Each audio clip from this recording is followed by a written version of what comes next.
അന്തർജനം പ്രേത മാന്ത്രിക നോവൽ അധ്യായം 4. ഒരുവിധം ജഗൻ ശ്രീദേവി അന്തർജനത്തിനെ അവരുടെ കാറിലേക്ക് കയറ്റിയിരുത്തി. ഡ്രൈവറോട് വണ്ടി എടുക്കാൻ പറഞ്ഞു. അന്തർജനം പോകുന്ന വണ്ടിക്ക് പിന്നാലെ ജഗൻ യാത്ര തിരിച്ചു. താൻ ഇന്നലെ രാത്രി എവിടെയായിരുന്നു? സരിതയ്ക്കൊപ്പം കോഫി ഹൗസിൽ നിന്നും ഇറങ്ങിയിട്ട് താൻ എങ്ങോട്ടാണ് പോയത്? സരിത ബീച്ചിനടുത്തുള്ള ഏതോ സുഹൃത്തിനെ കാണാനുണ്ടെന്ന് പറഞ്ഞു. തലയ്ക്കുള്ളിൽ ഇടിമിന്നൽ പിണർന്നു വീഴുന്നു. ഒന്നും ഓർക്കാൻ കഴിയുന്നില്ല. താൻ വെളുപ്പിന് ഉണർന്നതാ. കോഫി ഹൗസിൻ്റെ മുന്നിൽ ബീച്ചിൽ വെച്ചാണ്. മൊബൈൽ ശകുനാഥം കേട്ടാണ് ഉണർന്നത്. ഫോൺ എടുത്തപ്പോഴേക്കും അപ്പുറത്തുള്ള ഒരു സ്ത്രീയായിരുന്നു. ഇത്രയേ പറഞ്ഞുള്ളൂ, നീ നന്നായി പെർഫോം ചെയ്തു, വെരി ഗുഡ്. കഴിഞ്ഞത് രാത്രിയിലെ ഗ്രാഫ് താഴോട്ട് പോകരുത്, കീപ് ഇറ്റ് അപ്പ്. എന്താണ്, ആരാണ് എന്ന് ചോദിക്കുന്നതിന് മുമ്പ് ഫോൺ കട്ടായി. ദൂരെ കടലിരുമ്പുന്നു. സൂര്യൻ ഉദിച്ചുണർന്നില്ല. മീൻവള്ളങ്ങൾ കരയിലേക്ക് അടുപ്പിക്കുന്നുണ്ട്. പെട്ടെന്ന് വീണ്ടും മൊബൈലിൽ ശംഖുനാഥം മുഴങ്ങുന്നു. ജഗൻ, ശ്രീദേവി അന്തർജനം ആകെ വല്ലാത്തൊരു മാനസികാവസ്ഥയിലാണ്. നമ്മളതിൽ ദുഃഖിച്ചിട്ട് കാര്യമില്ല. മകൾ നഷ്ടപ്പെട്ട ഏതൊരമ്മയ്ക്കും സംഭവിക്കാവുന്ന ഒരു മാനസികാവസ്ഥയാണത്. അവർ DYSP ഓഫീസിലുണ്ട്. നീ അങ്ങോട്ട് ചെല്ലണം, വൈകരുത്.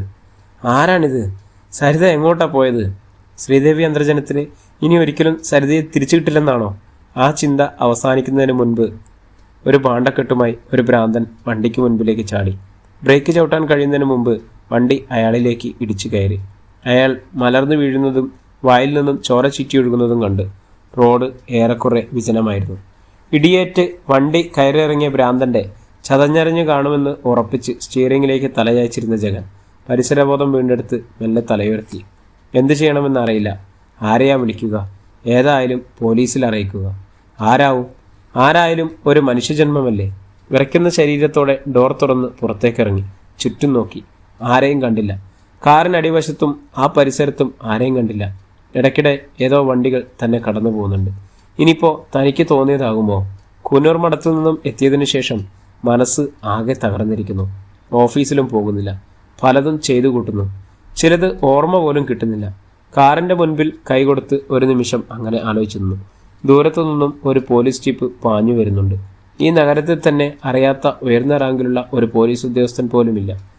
ഈ വേഷത്തിൽ കണ്ടാൽ പിന്നെ ചോദ്യങ്ങളുടെ ശരവർഷങ്ങളായിരിക്കും. വണ്ടിക്കുള്ളിലേക്ക് കയറാൻ തുടങ്ങുമ്പോൾ തന്നെ പോലീസ് ജീപ്പ് സഡൻ ബ്രേക്ക് ഇട്ടു നിന്നു. പിന്നെ ജീപ്പ് പിന്നിലേക്കെടുത്തു. ഏതോ പരിചയക്കാരനാണ്. ഹലോ ജഗൻ, എന്താണ് രാവിലെ? തിരിഞ്ഞു നോക്കുമ്പോൾ DYSP നടരാജപ്പിള്ള സാറാണ്. എന്താ, വണ്ടിക്ക് എന്തെങ്കിലും പറ്റിയോ? ഇല്ല സാർ, വണ്ടിക്ക് മുൻപിൽ ആരോ ചാടി. ഇറങ്ങി നോക്കിയപ്പോൾ ആരെയും കാണാനില്ല. ചിരിച്ചു നടരാജപ്പിള്ള പറഞ്ഞു. നീണ്ട യാത്ര കഴിഞ്ഞുള്ള വരവുള്ള രക്ഷമുണ്ടല്ലോ. പോയി 2 പെഗ് വീശിയിട്ട് കിടന്നുറങ്ങ്. ചെല്ല് എന്നാ കാണാം.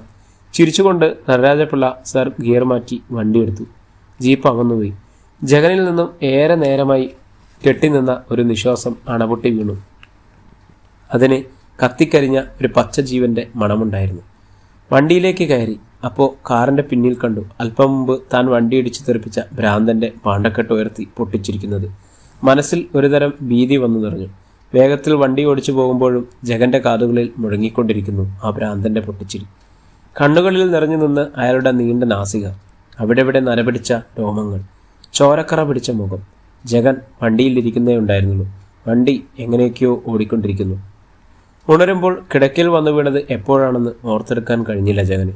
മൊബൈലിലേക്ക് നോക്കി. സൈലൻറ്റിൽ ഇട്ടിരുന്നതുകൊണ്ട് ഒരു മുഴക്കവും കേട്ടില്ല. വെറുതെ എടുത്തു നോക്കി. 36 മിസ്ഡ് കോൾ. കൂടുതലും സുമിത്രയുടെയും ശ്രീദേവി അന്തർജനത്തിൻ്റെയും. സുമിത്രയെ കാണണം, എന്നിട്ട് ശ്രീദേവി അന്തർജനത്തിൻ്റെ അടുത്തേക്ക് പോകാം. സരിതയെക്കുറിച്ചുള്ള വിവരങ്ങൾ എന്തെങ്കിലും കിട്ടിയോ, ഇല്ലെങ്കിൽ അവളെ കണ്ടെത്താനായോ എന്ന് അന്വേഷിക്കണം. വേഗത്തിൽ എഴുന്നേറ്റ് തയ്യാറായി ജഗൻ.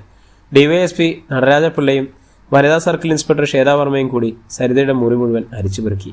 താഴത്തെ നിലയിൽ കരഞ്ഞു ചീർത്ത മുഖവുമായി തളർന്ന് സോഫയിൽ ചാരിക്കിടക്കുന്ന ശ്രീദേവി അന്തർജനത്തിൻ്റെ അടുത്തിരിക്കുകയാണ് അടുത്ത വീട്ടിലെ താമസക്കാരനായ റിട്ടയർഡ് കേണൽ ഗോപിനാഥും ഭാര്യ അനിതയും. പുറത്ത് പോലീസ് ജീപ്പ് കിടക്കുന്നതുകൊണ്ട് അയൽവക്കക്കാർ എത്തിയും ഒളിഞ്ഞും നോക്കുകയും വീടിന് മുൻപിലൂടെ അകത്തേക്ക് നോക്കി നടക്കുന്നുമുണ്ട്. പക്ഷേ ആർക്കും ഒരൊത്തും പിടിയും കിട്ടിയിട്ടില്ല. ശ്വേതാവർമ്മ വോളിബോൾ താരമാണ്. ദേശീയ തലത്തിൽ ശ്രദ്ധിക്കപ്പെട്ട കായികതാരം. സത്യസന്ധത പുലർത്തുകയും നീതിക്ക് മൂല്യം കൽപ്പിക്കുകയും ചെയ്യുന്ന കരുത്തുള്ളവർ. വെറുതെ ഒരു രസത്തിനിട്ട വേഷമാണിത്. അതുകൊണ്ട് തന്നെ ഏത് നിമിഷവും ഈ കാക്കി വേഷം വലിച്ചെറിയാൻ തയ്യാറായി നിൽക്കുകയാണ് അവൾ. ശ്വേത, ഈ മുറിക്കുള്ളിൽ നമുക്ക് വേണ്ടതൊന്നും കിട്ടുമെന്ന് തോന്നില്ല. ഇതൊരു പെൺകുട്ടി താമസിച്ച മുറിയാണെന്ന് തോന്നുന്നേയില്ല. കണ്ടില്ലേ ചുവരിലെ ചിത്രങ്ങൾ? ഒരു പെണ്ണിൻ്റെ പടമുണ്ടാവും ഈ മുറിക്കുള്ളിൽ. വാരി വലിച്ചിട്ട പുസ്തകങ്ങൾ, നമുക്ക് ഒറ്റ നോട്ടത്തിൽ മനസ്സിലാകാത്ത കുറേ ചുമർ ചിത്രങ്ങൾ. ദേ മേശപ്പുറത്ത് കണ്ടില്ലേ? സമൂഹത്തിലെ ഉയർന്ന അഴിമതിക്കാരോട് തുറന്ന യുദ്ധത്തിന് തയ്യാറാക്കി വെച്ചിരിക്കുന്ന കത്തുകൾ. നരരാജൻ ഇതൊക്കെ പറയുമ്പോഴും ശ്വേതാവർമ്മ അശ്രദ്ധമായി എന്ന് തോന്നിപ്പിക്കുന്ന വിധത്തിൽ അവിടെ മാകെ പരിശോധിച്ചുകൊണ്ടിരുന്നു. സാധാരണ പെൺകുട്ടികൾ ഉപയോഗിക്കുന്ന മുറിക്കുള്ളിലെ നീലക്കണ്ണാടിയിൽ ഒട്ടിച്ചു വെച്ച പൊട്ടുകൾ കാണാം. സേഫ്റ്റി പിന്നും സ്ലൈഡും ഇതൊന്നുമില്ലാത്ത ഒരു പെണ്ണിൻ്റെ മുറി. നടരാജപിള്ള സ്വയം ഇങ്ങനെയൊക്കെ പറഞ്ഞുകൊണ്ടേയിരുന്നു. കേട്ടോ ശ്വേത, എന്നോട് ഇവൾ നല്ല കമ്പനിയായിരുന്നു. നീണ്ട തലമുടിയായിരുന്നു ഇവൾക്ക്. ഒരിക്കൽ ഞാൻ കണ്ടപ്പോൾ അതൊക്കെ മുറിച്ചു കളഞ്ഞ് ഒരാൺകുട്ടിയെ പോലെ ആയിരിക്കുന്നു എന്നല്ല, സത്യം പറഞ്ഞാൽ ഇവൾ പെണ്ണ് തന്നെയാണോ എന്ന് എനിക്ക് പലപ്പോഴും സംശയം തോന്നിയിട്ടുണ്ട്. ശ്വേത ഒന്നും മിണ്ടാത്തതുകൊണ്ട് നടരാജപിള്ള മെല്ലെ തലതിരിച്ചു നോക്കി. മേശപ്പുറത്ത് തുറന്നു വെച്ചിരിക്കുന്ന കാലങ്ങൾ പഴക്കമുള്ള ഒരു തടിപ്പെട്ടി, അതും വ്യാളിയുടെ മുഖം കൊത്തുപണികളാ തീർത്തത്. അതിൽ നിന്നും കിട്ടിയ ഒരു താളിയോലക്കെട്ട് മറച്ചു നോക്കുകയാണ് ശ്വേത. എന്താണ് ശ്വേത, ആ പഴയ താളിയോലക്കെട്ടിൽ നിന്നും നമുക്കെന്ത് കിട്ടാൻ? കൂനൂർ മഠവുമായി അകന്ന ബന്ധമുള്ള അന്തർജനമാണിവർ. ഇവരുടെ കുടുംബം തന്നെ ഉണ്ടായത് കൂനൂർ മഠത്തിലെ ഏതോ മന്ത്രവാദ പരമ്പരയിലെ ആരാണ്ട് ബന്ധമുണ്ടായതുകൊണ്ടാണ്. എന്തായാലും സരിതയുടെ അച്ഛൻ അപകടത്തിൽ മരിച്ചത് ഒരു കണക്കിന് ഭാഗ്യമായി. ഇല്ലെങ്കിൽ ആ മനുഷ്യന് ഇതൊന്നും താങ്ങാൻ കഴിയുമായിരുന്നില്ല. അത്രയ്ക്കും സാധുവായിരുന്നു അയാൾ. പിള്ള പറഞ്ഞു നിർത്തി. താളിയോലകളും അതിനുള്ളിൽ നിന്നും കിട്ടിയ ഒരു സീഡിയും ശ്വേതയ്ക്ക്. നൂറ്റാണ്ടുകൾ പഴക്കമുള്ള താളിയോലകളും ഈ ആധുനിക യുഗത്തിലെ ഇലക്ട്രോണിക് ചരിത്രത്തിലെ ഇതിഹാസമായി മാറിയ സോണി കമ്പനിയുടെ സീഡിയും, ഇവ തന്നിൽ എന്തോ ഒരു ബന്ധമുണ്ട്. തീർച്ചയായും ഉണ്ടാകും, ശ്വേതയുടെ മനസ്സ് പറഞ്ഞു. സാർ, നമുക്കിതെടുക്കാം. ശ്വേത താളിയോലകളും സീഡിയും ഒരു പെട്ടിക്കുള്ളിലാക്കിയിട്ടു. പെട്ടി കയ്യിലെടുത്തു. തെളിയിക്കപ്പെടാതെ പോയ നിരവധി സംഭവങ്ങൾ നിസാരമായ തൻ്റെ ബുദ്ധിയും കഴിവും കൊണ്ട് കണ്ടുപിടിച്ചവളാണിവൾ, ശ്വേതാവർമ്മ. സരിതയുടെ മുറിയിൽ നിന്നും പുറത്തേക്കിറങ്ങി സ്റ്റെയർകേസിലൂടെ താഴേക്ക് വരുമ്പോൾ ജയനെ കണ്ട് ശ്വേത വിളിച്ചു. ഹായ് ജഗൻ. ജഗൻ ഇവിടെ. എൻ്റെ ഏറ്റവും വേണ്ടപ്പെട്ട ഫാമിലി സുഹൃത്തുക്കളാണ് ശ്രീദേവി അന്തർജനവും സരിതയും. സത്യത്തിൽ എൻ്റെ കുടുംബത്തിൽ ഏറ്റവും വേണ്ടപ്പെട്ട ആരോ നഷ്ടമായതുപോലെ ആണ് എനിക്കിപ്പോൾ ഈ വാർത്ത തോന്നുന്നത്. ആ വാർത്ത കേട്ടാവും ശ്രീദേവി അന്തർജനവും വിതുമ്പിപ്പോയി. ആർക്കും ഒന്നും മിണ്ടാനായില്ല. ഞങ്ങൾ മാക്സിമം ശ്രമിക്കുന്നുണ്ട്. പിന്നെ അറിയാമല്ലോ, മീഡിയയിലൊക്കെ കൊടുത്തു കഴിഞ്ഞാൽ ഉണ്ടാകുന്ന കൊല്ലാപ്പ്. ശ്വേത പറഞ്ഞപ്പോൾ നടരാജപിള്ള ഒപ്പം കൂടി. ഞാനത് പറഞ്ഞു. പക്ഷേ ഒരു പരിധിവരെയൊക്കെ നമുക്ക് ഇവരുടെ കണ്ണിൽ പൊടിയിട്ട് മൂടിവെക്കാൻ പറ്റും. എന്തായാലും ഒരു ദിവസം കൂടി നോക്കാം. കയ്യിലിരുന്ന പെട്ടി കാട്ടി ശ്വേതവർമ്മ പറഞ്ഞു. മാഡം, ഞങ്ങളിതെടുക്കുകയാണ്. ഒന്നും ഉണ്ടായിട്ടല്ല. വളരെ വിചിത്രമെന്ന് തോന്നിക്കുന്ന രണ്ട് സംസ്കാരങ്ങളെ കൂട്ടിയിണക്കുന്ന രണ്ട് സാധനങ്ങൾ ഇതിനുള്ളിലുണ്ട്. ഒരു കെട്ട് താളിയോലകളും ഒരു സീഡിയും. കേട്ടറിഞ്ഞിടത്തോളം സരിത ഇതുപോലുള്ള താളിയോലക്കെട്ടുകൾ വിശ്വസിക്കുകയോ സൂക്ഷിക്കുകയോ ചെയ്യാത്തവളാണ്. പിന്നെ എന്തിനിത് മുറിക്കുള്ളിൽ ഭദ്രമായി വെച്ചു എന്നുള്ളതാണ്. എത്ര വലിയ കൊലപാതകം വളരെ ആസൂത്രിതമായി ചെയ്താലും ഈശ്വരൻ ഒരു മുട്ടുസൂചി കുത്തുന്ന തെളിവ് വാക്കിടും. ഈശ്വരൻ്റെ സ്വാർത്ഥതയാവും അത് ചിലപ്പോൾ. ഞങ്ങൾ ഇത് നാളെ മടക്കിത്തരാം. കൊണ്ടുപോകുന്നതിൽ വിരോധമില്ലല്ലോ. മുഖത്ത് വന്ന പരിഭ്രമം മറച്ചു പിടിച്ച് ഒരു നിമിഷം സ്തംഭിച്ചു നിന്ന ശ്രീദേവി അന്തർജനം പിന്നെ മെല്ലെ ഇല്ലെന്ന് തലയാട്ടി. എന്ത് വേണമെങ്കിലും കൊണ്ടുപോയിക്കോളൂ. എങ്ങനെയെങ്കിലും എൻ്റെ സരിതമോളെ കണ്ടുപിടിച്ച് തന്നാൽ മതി. ജഗൻ്റെ മുഖത്തേക്ക് നോക്കി ശ്വേതാവർമ്മ ചോദിച്ചു. ഇപ്പോൾ അങ്ങോട്ട് കാണാറില്ല. എന്താ, ഞങ്ങളെ കോവിലവും മറന്നോ? ഇല്ല, ഒരിക്കലും ഇല്ല, മറുപടിയായി ജഗൻ പറഞ്ഞു. ഇടയ്ക്കിടയ്ക്ക് അച്ഛൻ തിരക്കാറുണ്ട് ജഗനെ. അതീന്ദ്രിയ ജ്ഞാനം തൻ്റെ തലച്ചോറിനുള്ളതുകൊണ്ടാണ് ഈ ഭൂമിയിലെ ഓരോ ജീവജാലങ്ങളും ശ്വസിക്കുന്നതെന്ന് വിശ്വസിക്കുന്ന ആ പൊങ്ങച്ചക്കാരൻ. ശക്തൻ പാട്ടിയായ നിങ്ങൾ പത്രക്കാരും ടി വിക്കാരും അനാവശ്യമായി ഉയർത്തിക്കാട്ടുന്നതിൽ അച്ഛന് അമർഷമുണ്ട്. ജഗന് 3-4 തവണ വിളിച്ചിരുന്നു അത്രേ. കിട്ടിയില്ലെന്ന് പറഞ്ഞു. ഒന്ന് വിളിച്ചേക്ക്. കോവിലകത്തേക്ക് ഒറ്റയ്ക്ക് യുക്തിവാദത്തിൽ ജീവിച്ചിരിക്കുന്ന ഏക നിഷേധിയ. അത് മാത്രമല്ലെന്നറിയാമല്ലോ. ജീവിച്ചിരിക്കുന്ന കാറൽ മാർക്സിനെ ഒന്ന് കണ്ടേക്ക്, സമയം പോലെ. ചിരിച്ചു ജഗൻ. വരാം, ഞാൻ വരാം. ശ്വേത ഇറങ്ങി. നടരാജപിള്ളയും ജീപ്പും അകന്നു പോകുന്നു. ശബ്ദമില്ലാതെയപ്പോൾ ജഗൻ ഓർത്തു. അധ്വാനിക്കുന്നതിനും കഷ്ടപ്പെടുന്നതിനും വേണ്ടി പള്ളിക്കൽ കോവിലകത്തിൻ്റെ ഏക്കർ കണക്കിന് വരുന്ന ഭൂമി പ്രസ്ഥാനത്തിന് എഴുതി കൊടുത്ത വിപ്ലവകാരിയായ ജിതേന്ദ്രവർമ്മ തൻ്റെ കാലശേഷം കോവിലകവും സ്വത്തുക്കളും പ്രസ്ഥാനത്തിൻ്റെ വളർച്ചയ്ക്ക് വേണ്ടി കഷ്ടപ്പെട്ട് അവശരായ തൊഴിലാളി സഖാക്കൾക്ക് തലചായ്ക്കാൻ വിട്ടുകൊടുത്ത ധീര മനുഷ്യൻ. താൻ മരിച്ചാൽ കരയരുതെന്ന് വിപ്ലവക്കൊടി മൂടി ദഹിപ്പിക്കുന്നതിന് മുമ്പ് ശവശരീരത്തിൽ നിന്നും ആ കൊടി എടുത്തു മാറ്റണമെന്നും ആധാരം തയ്യാറാക്കി വെച്ച പച്ചയായ മനുഷ്യൻ. ഏറ്റവും ഒടുവിൽ വിപ്ലവത്തിൻ്റെ കടിഞ്ഞാൻ കപട സമൂഹ വ്യക്തികളുടെ ചങ്ങലയ്ക്കുള്ളിലാണെന്ന് തിരിച്ചറിഞ്ഞ് കോവിലകത്തിൻ്റെ തണുത്ത മരത്തളിന് കീഴിൽ നീണ്ട ചാരുകസേരയിൽ കിടന്ന് മരണമെന്ന അവസാനം വരുന്ന അതിഥിയെയും കാത്തിരിക്കുന്ന ജിതേന്ദ്രവർമ്മ. അത് വ്യക്തിയല്ല, ഒരു പ്രസ്ഥാനമാണ്. മനുഷ്യത്വത്തിൻ്റെ സമൂഹ നന്മയുടെ ഈശ്വരൻ ഉണ്ടാകും. ഞാൻ കണ്ടിട്ടില്ല, കണ്ണുകൊണ്ട് കാണാത്തതൊന്നും വിശ്വസിക്കില്ല എന്ന സിദ്ധാന്തത്തിൽ മുറുകെ പിടിച്ച ആ മനുഷ്യൻ്റെ മുന്നിൽ ഇനിയും വരാം എന്ന് പറഞ്ഞ് തലകുനിച്ചിറങ്ങി വന്ന ഒരു സായം സന്ധ്യ. അന്ന് നടപ്പടയിൽ വന്ന് ശ്വേത പറഞ്ഞു, എത്രയോ കാലമായി അച്ഛൻ ഒരാളോട് ഇത്രയും നേരം സംസാരിച്ചിട്ടില്ല. ഈ നടപടി തുടരില്ലേ? ആരും വരുന്നത് ഇഷ്ടമല്ലല്ലോ. കറുത്ത നിറമുള്ള സുന്ദരിയായ ശ്വേതയോട് ചോദിച്ചു, എന്തായി കല്യാണം? ഒരു നിമിഷം നിശബ്ദതയുടെ പ്രകൃതി. അമാവാസിയിൽ ചൊവ്വാദോഷത്തിൽ ജനിച്ച പെണ്ണിനെ ആർക്ക് വേണം? പോരാത്തതിന് കണ്ടില്ലേ ആ സർപ്പക്കാവ്? വിഗ്രഹങ്ങളെ മുഴുവൻ ഒരു ചാക്കിലാക്കി അച്ഛൻ ആ കളത്തിലേക്ക് വലിച്ചെറിഞ്ഞു. അതൊക്കെ അച്ഛൻ്റെ ശരികളാ. എന്തിന്? ഇപ്പോൾ പോലീസ് ജോലി കിട്ടിയപ്പോൾ പിന്നെ ബ്രോക്കർമാരുടെ ഇങ്ങോട്ടുള്ള വരവും നിർത്തി. ഒരു നെടുവീർപ്പ് മാത്രം. മനസ്സിൽ കുറേ കാലമായി കെട്ടി നിർത്തിയ വാക്കുകൾ ആരോടോ പറഞ്ഞപ്പോൾ ആ മനസ്സ് ശാന്തമായതുപോലെ തോന്നി ജഗന്. ഞാനിപ്പോൾ കണ്ണൂരാ. ഇങ്ങോട്ട് മാറ്റത്തിന് ശ്രമിക്കുന്നുണ്ട്. ചിലപ്പോൾ കിട്ടിയേക്കും. ഒന്നും പറയാനില്ലാത്തതുപോലെ ശ്വേത ജഗനെ നോക്കി നിന്നു. ആ കണ്ണുകൾ എന്തോ ആഗ്രഹിക്കുന്ന പോലെ ജഗന് തോന്നി. വരട്ടെ. ജഗൻ നടന്നു. കാറിലേക്ക് കയറുമ്പോൾ തിരിഞ്ഞു നോക്കി.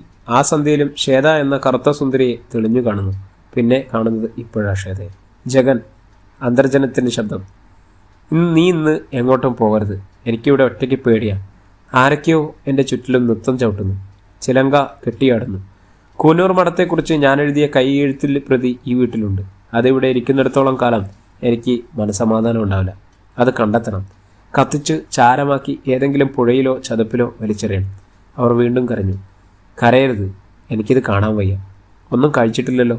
ഞാൻ എന്തെങ്കിലും വാങ്ങി വരാം. വസ്ത്രങ്ങളൊക്കെ മുഷിഞ്ഞിരിക്കുന്നു. സരിത തിരിച്ചു വരുമെന്ന് എൻ്റെ മനസ്സ് പറയുന്നു. അവൾക്കൊന്നും സംഭവിക്കില്ല. ഒന്ന് ഞാൻ ചോദിക്കട്ടെ? ജഗൻ തിരിഞ്ഞ് അന്തർജനത്തിനെ നോക്കി. ആ താളിയോലക്കെട്ടുകളും സീഡിയും സരിതയ്ക്ക് എവിടെ നിന്ന് കിട്ടി? അത് ആരുടേതാണ്? എന്തിനു വേണ്ടി അവൾ ഇത് രഹസ്യമായി സൂക്ഷിച്ചു വെച്ച്? എന്തോ പറയാൻ വന്ന പോലെ ജഗന്റെ മുഖത്തേക്ക് നോക്കി ശ്രീദേവി അന്തർജനം. അധ്യായം 10. പുറത്തുനിന്നും ചൂടുള്ള ഒരു ചെറുകാറ്റ് അകത്തേക്ക് വീശി. ഒരു കഥ പറയാനെന്ന പോലെ ശ്രീദേവി അന്തർജനം എന്തോ ഓർത്തെടുത്തു.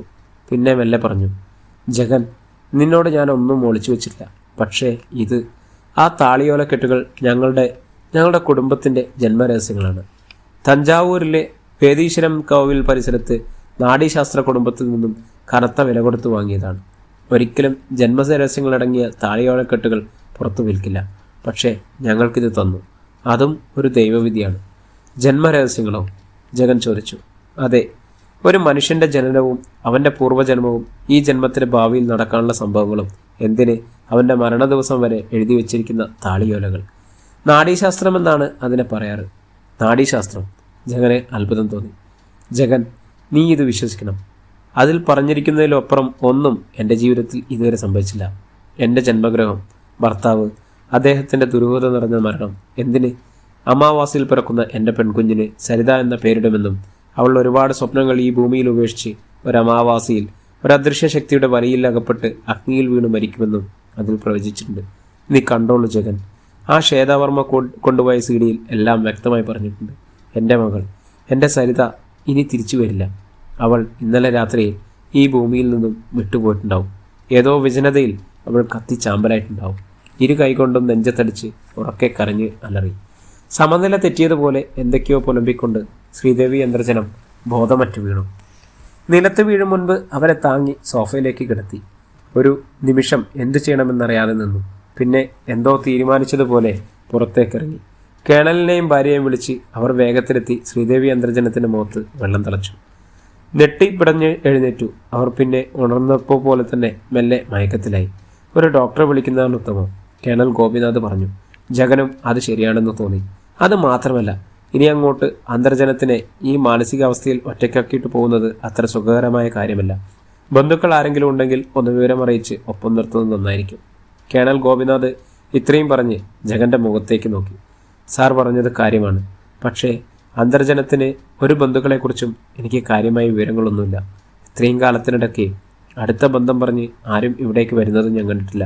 എന്തായാലും ഞാൻ പോയി ഒരു ഡോക്ടറെ കൂട്ടിക്കൊണ്ടുവരാം. എന്നിട്ട് എന്താ വേണ്ടതെന്ന് വെച്ചാൽ ആലോചിച്ച് തീരുമാനിക്കാം.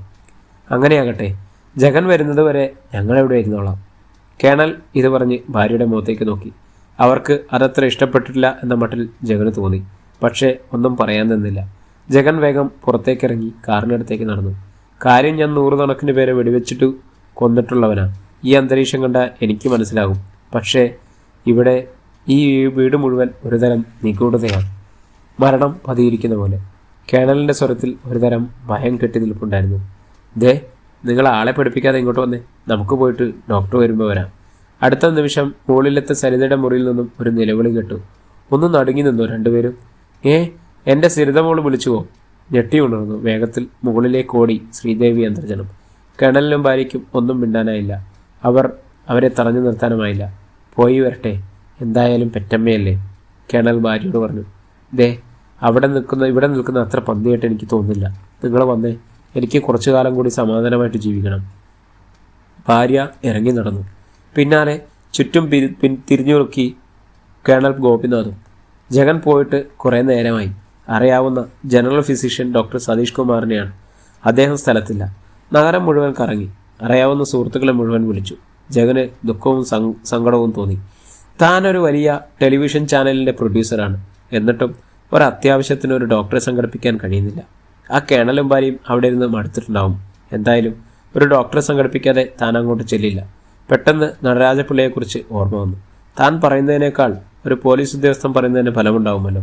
കാറ് റോഡ് സൈഡിലേക്ക് ഒതുക്കി നിർത്തി ജഗൻ നടരാജപിള്ളയുടെ നമ്പർ തപ്പിയെടുക്കാൻ ശ്രമിച്ചു. ഒറ്റ നോട്ടത്തിൽ അത് കിട്ടിയില്ല. പിന്നെ മെനക്കെടാൻ നിന്നില്ല.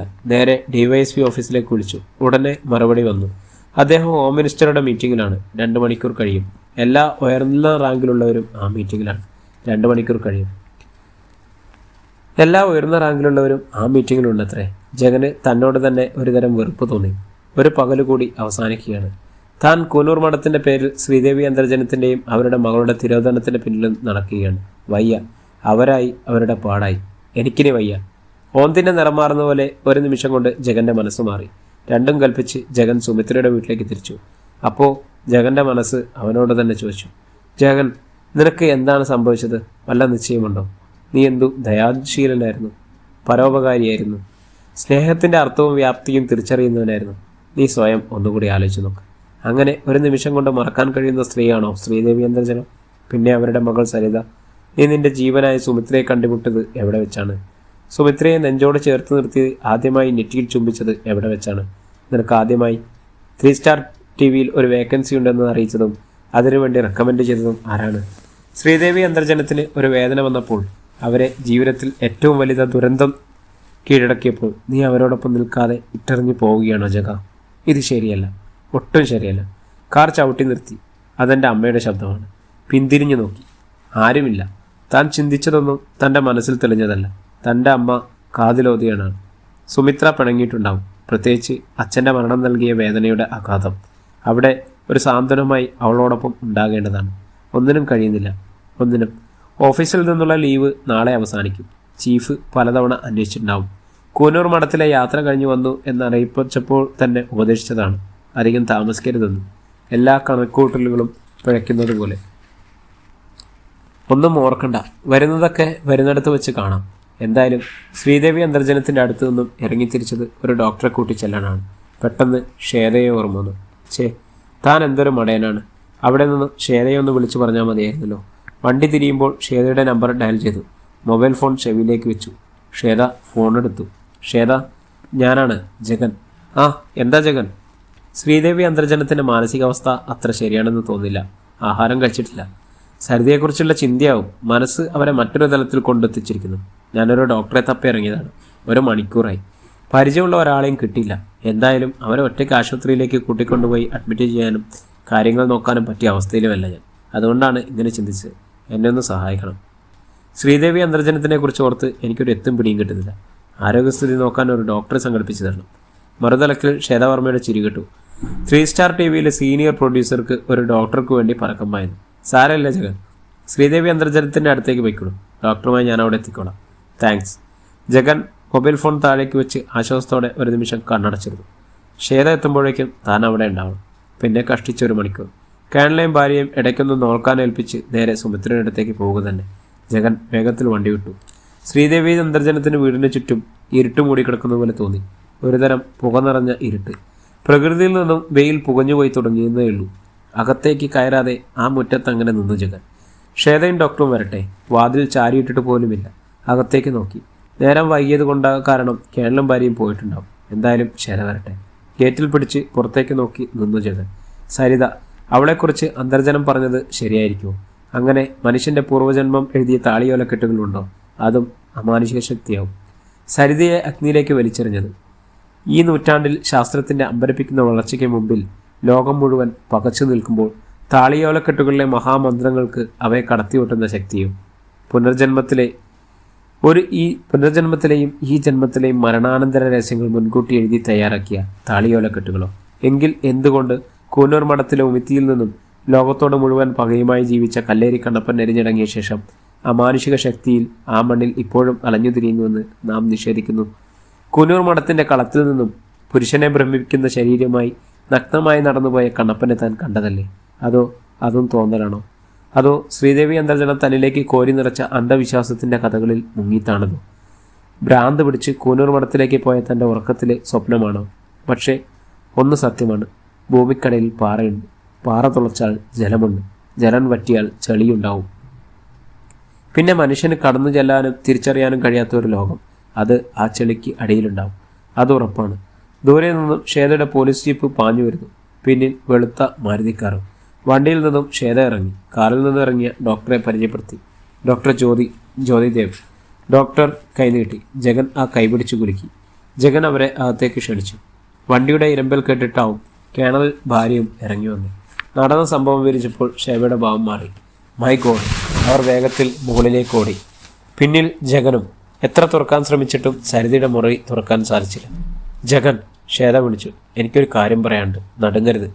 ഞാൻ കൺട്രോൾ റൂമിലെ മെസ്സേജ് പാസ് ചെയ്യുകയാണ്. ശ്രീദേവി അന്തർജനം മരണപ്പെട്ടു എന്ന മെസ്സേജ്. നടുങ്ങി ജഗൻ. കൊലപാതകമല്ല, ആത്മഹത്യയാണ്. കാണാതെ ഇത്ര ഉറപ്പിച്ചു പറയാൻ? ജഗൻ നടുങ്ങിക്കൊണ്ട് ചോദിച്ചു. ശാസ്ത്രം മരവിച്ചു നിൽക്കുന്ന സത്യമാണത്. ഞാൻ കൊണ്ടുപോയ CD-യിൽ തമിഴ് കടന്ന മലയാളത്തിൽ തമിഴൻ സ്വാമി വായിച്ചു വിട്ടിരിക്കുന്ന വരികൾ. ബാക്കിയൊക്കെ മറക്കുക. മകൾ മരണപ്പെട്ടു 36 മണിക്കൂറിനകം അമ്മ ജീവനൊടുക്കും. പിന്നെ ഒന്നും പറയാൻ നിൽക്കാതെ ശ്വേത കൺട്രോൾ റൂമിലേക്ക് വിളിച്ചു. പോലീസ് ഭാഷയിൽ വിവരങ്ങൾ കൈമാറി. നിമിഷങ്ങൾക്കകം വീടിന് ചുറ്റും പോലീസ് ജീപ്പുകൾ വന്നു നിറഞ്ഞു. തുരുമ്പിച്ച പെട്ടിയുമായി ഇരുമ്പാശാരി. സരിതയുടെ മുറിയുടെ പൂട്ട് പൊളിച്ചു. ജഗൻ ഈശ്വരനെ വിളിച്ചില്ല. പക്ഷേ ശരീരം മരവിച്ചു നിന്നപോലെ മനസ്സ് കൈവിട്ടു. തുറന്ന മുറിക്കുള്ളിൽ കണ്ടു ഫാനിൽ തൂങ്ങിയാടുന്ന ശ്രീദേവി അന്തർജനത്തിൻ്റെ നിശ്ചലമായ ശരീരം. തുറിച്ച കണ്ണുകൾ, ചോര ഒലിച്ചിറങ്ങുന്ന കഴുത്ത്. ഒരിക്കൽ കൂടി നോക്കാൻ കഴിയാതെ മെല്ലെ മെല്ലെ തളർന്നവനെ പോലെ സ്റ്റെയർ കേസിലൂടെ താഴേക്കിറങ്ങി അവരുടെ കുടുംബ സുഹൃത്ത് ജഗൻ എന്ന ജഗന്നാഥൻ. അധ്യായം 11. നിരന്തരം കോളിംബൽ മുഴങ്ങുന്ന ശബ്ദം കേട്ടാണ് ജഗൻ ഞെട്ടിയുണ്ടെന്നത്. ആരാ ഈ നേരത്ത്? കിടക്കയിൽ നിന്നും എഴുന്നേറ്റ് വന്ന് വാതിൽ തുറന്നു. ഒരു നിമിഷം മനസ്സൊന്നും പതറി. മുമ്പിൽ സുമിത്ര, എൻ്റെ സുമിത്ര. വാക്കുകൾക്ക് പരാതി. ഒന്നും മിണ്ടാനായില്ല. എന്നെ അവൾ പൊട്ടിത്തെറിക്കുമെന്ന് കരുതി. അതുണ്ടായില്ല. കാറിൽ അഡ്വക്കേറ്റ് കുട്ടിശങ്കരമാമയുണ്ട്, വിളിക്കട്ടെ? ശാന്തമായ സ്വരത്തിൽ സുമിത്ര ചോദിച്ചു. പിന്നെന്താ? തലയ്ക്കുള്ളിലെ ഭാരം മറച്ചു വെച്ച് ജഗൻ അകത്തേക്ക് നടന്നു. വാഷ് ബേസിൽ മുഖം കഴുകി. തിരിഞ്ഞപ്പോൾ ടവൽ എടുത്തു നീട്ടി സുമിത്ര അങ്ങനെ നിൽക്കുന്നു. അത് വാങ്ങി മുഖം തുടച്ചു. അപ്പോൾ സുമിത്ര പറയുന്നത് ജഗൻ കേട്ടു. പ്രിയമുള്ളവരെ, ഈ അധ്യായം ഇവിടെ തുടരുകയാണ്. അടുത്ത അധ്യായത്തിനായി നമ്മുടെ ചാനലൊന്ന് സബ്സ്ക്രൈബ് ചെയ്യുക, ബെല്ലൈക്കൺ അമർത്തുക. എല്ലാവർക്കും ഒത്തിരി നന്ദി.